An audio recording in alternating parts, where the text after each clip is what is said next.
নেওয়ার ব্যবস্থা করতে হবে।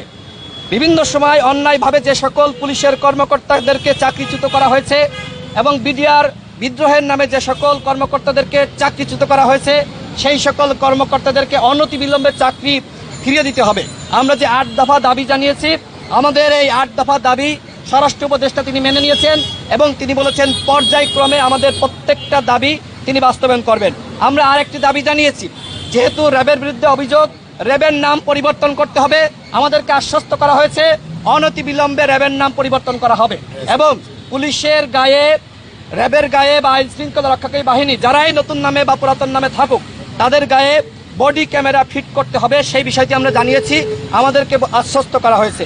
18 সালের কোটা সংস্কার আন্দোলনের বীজ আমরা বপন করেছিলাম, ওই সময় আমরা নেতৃত্ব দিয়ে আমরা সফল হয়েছিলাম। আজকে আমরা আমাদের নুরুল হক নূর সহ আমাদের নেতৃবৃন্দ যারা এখানে আছেন প্রত্যেকেই 2018 সালের কোটা সংস্কার আন্দোলনের নেতৃত্ব দানকারী ছিলেন।